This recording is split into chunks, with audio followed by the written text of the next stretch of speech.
Hello, my name is Lori. Welcome to my channel. We are quilters. We have 2 weeks left of change stitch, so let me show you what we are going to work on today. First of all, we are going to work on a straight line. So we are going to, I'm going to make the chain stitch this way. So we're going to make chain stitch to be the ground. Straight line. And then we are going to make a stem, 2 lazy daisies, and a straight line flower. After we are all done, we are going to add a bead right there. So then I'm going to skip over here, stem, 2 lazy daisies, straight line flower, and a bead. And that is the stitch for today. So let me pull over my blocks that I'm going to work on. Set this up out in the corner. I have 3 blocks that I'm going to work on. This one is very colorful, and I'm going to work on the purple. And I'm going to use the brown as the chain stitch, the green for the stem and the leaves, and yellow that matches the yellow several different places in this block for the flower. And I have not decided what color bead to use with that one. Another one that I'm going to work on is this one. I'm going to work on this thin gray strip. I'm going to use tan because there's some tans here, or light yellows. So I'm going to use this yellowish tan as the chain. The green that matches some of these lighter greens. And then a darker red, and I hope this will show up well enough. I did do the test, and it looks like it'll show up. The contrast isn't as good, but it matches some of the reddish colors in there. So let me set that one to the side. And the next one is a wild child. I'm going to work on this purple, and it has like silvery gray throughout. So I'm going to make my chain stitch with silver gray. And then I'm going to use the same green from the black block, and then bright yellow as the flower on this purple. And of course I'm going to add a bead after I am all done. So I think that I'm going to do this one on camera, and this is some wild pieces of fabric. I once worked with a man teacher that he liked to wear scrub shirts, and he had a scrub shirt made out of this fantastic fabric. So let me get my needle and thread, and we will get started with our little flower. Now back here in West Virginia, I do not have my camera set up quite the way I want. Who knew it would be easier to film in a teeny tiny sewing space? Let me grab a needle with a decent size eye and my little scissors. And I know this is kind of close up today. I need the chain stitch first. So to make my chain stitch, I am going to come up through, make a loop, go back down through the same hole, and I'm going to actually come out a little bit from the edge so there's still some purple showing. Oh, I've picked up part of picked up a thread somewhere. Oh my goodness, it's been one of those days. It has been one of those days. Okay. So now I just need to go right along and go down through the same hole And I'm coming out about, this has a muslin base underneath, and the muslin base is fraying a bit, which is okay as long as we don't get it tangled in.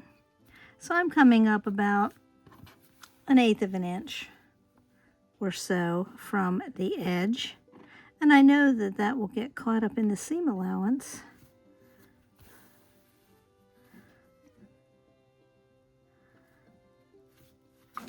And that's okay.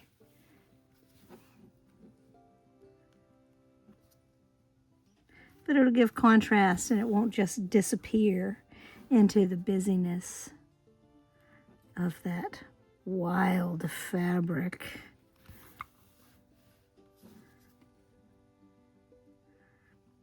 The great thing about chain stitch, it moves right along pretty quickly.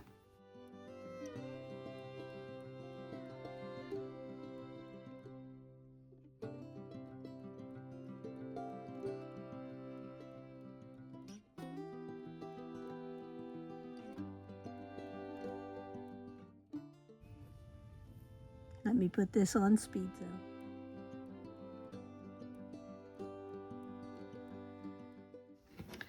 Keep in mind that I am using 3 strands for most of these stitches. For the gray, I use 3. For the green, I'm going to use 3. And then for the flowers, I think I'm going to use all 6. So there's my stem.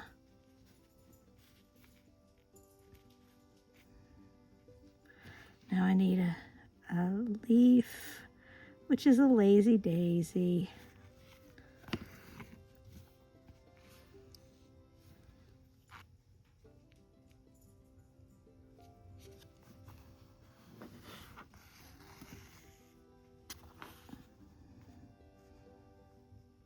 I think I want to make my stem a little bigger for the next flower.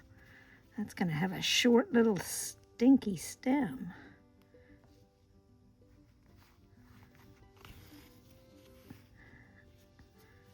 So maybe the next flower, I will make the leaves first. So I'm going to go over 1, 2, 3 chains, because I want a little bit of space, but I don't want it to be. So let me make my leaves first. And I think I'm going to use that elongated stay stitch to make it a fancy chain. And then based on the leaves,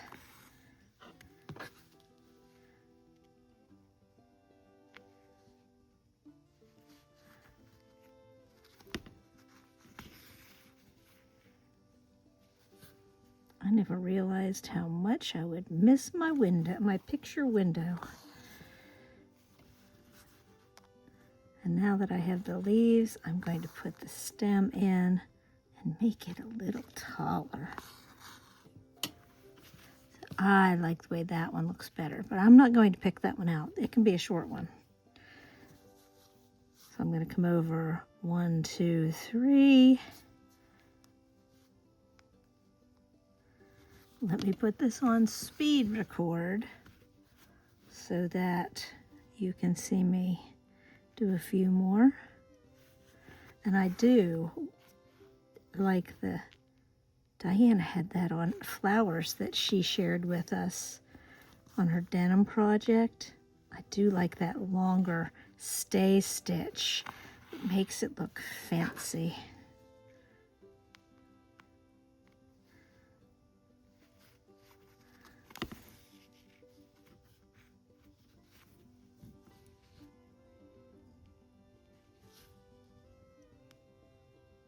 And I'm just going to come right back up through.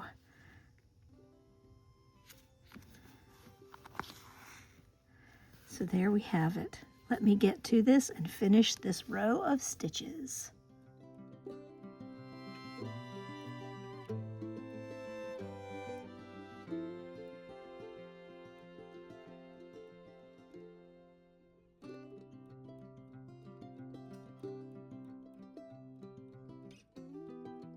Now, as I was sewing on these leaves, I'm thinking, oh, this is going to be in the seam allowance. And here I have my quilter's magic wand.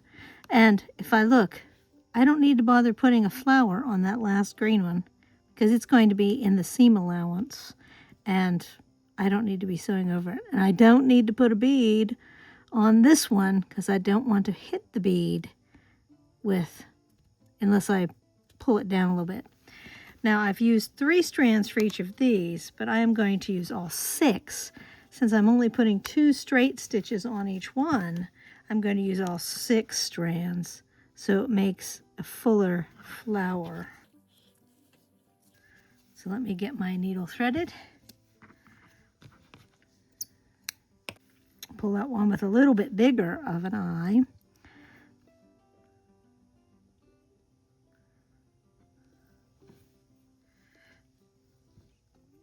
And these are probably darning needles instead of embroidery needles.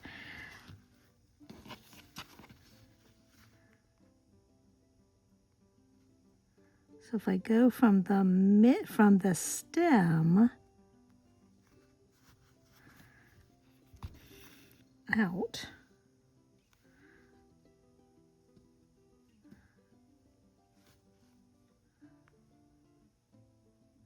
I'm hitting where that knot is.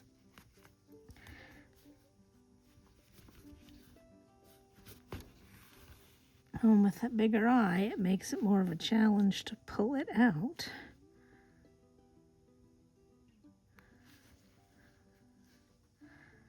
I move right on down to the next set of stems.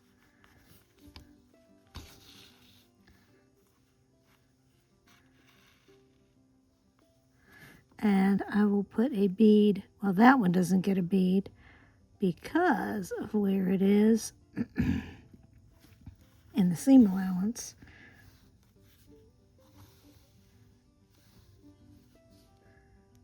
But the petals go pretty quickly.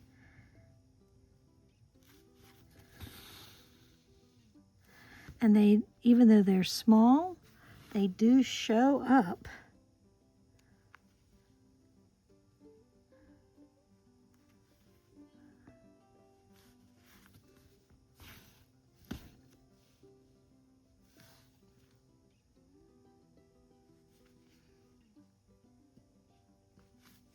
And it's a pretty easy target to hit that stem.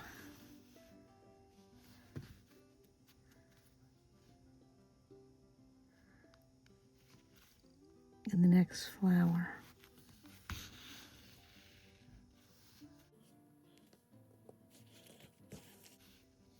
Straight stitch is pretty quick.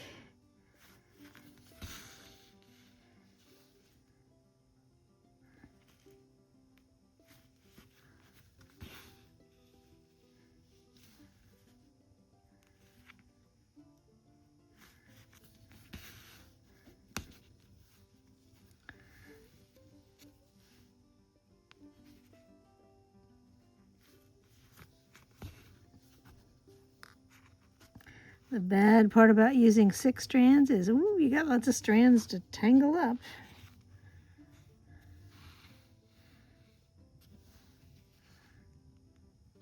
And then to this itty bitty little flower.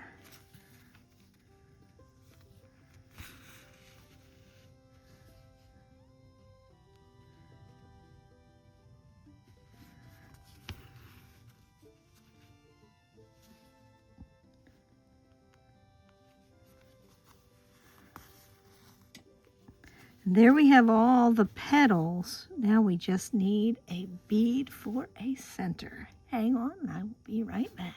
So I picked 2 sets of beads. I figured red would match this and would be contrasting. But as I'm looking at that, I'm not sure that these little brownish gold, bronze colored beads won't be better. So I'm going to try this one first, and if I like it, and this is like a mixture of beads.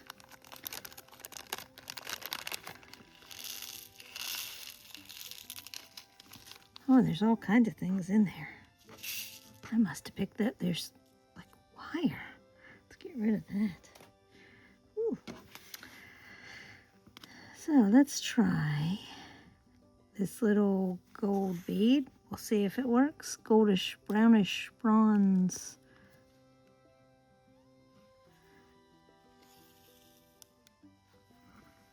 Oh, I think that is the one. Let's try a red one though. I have two little trays here. See which one we like best.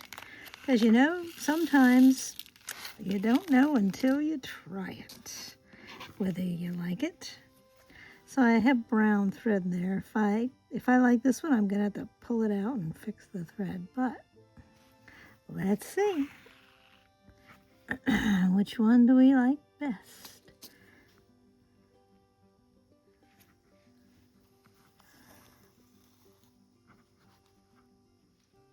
Oh, I don't know. I think I like the red one best. Oh. So let me get some red thread and I will fix this right up. And red it is. And remember, I'm skipping the bead on this one because the seam allowance is right there. And this I can just go from flower to flower. And put that seed bead on there. Oh, that looks so cute. I thought for sure it was going to be the brown one though. Really did. But you never know until you try.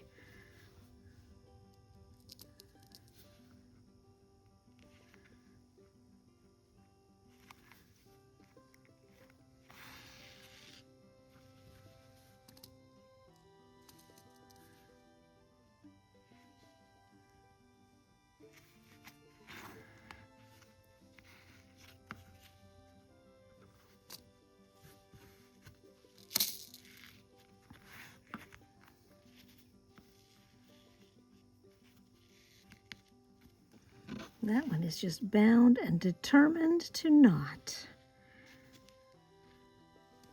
Bound and determined to do its own thing.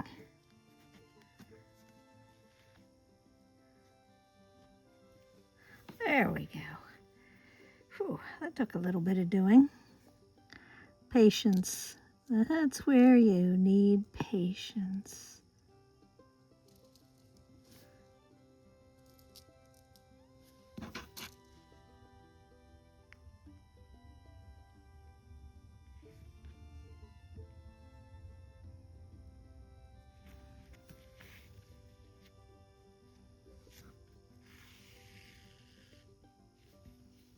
And one last bead and it will be done.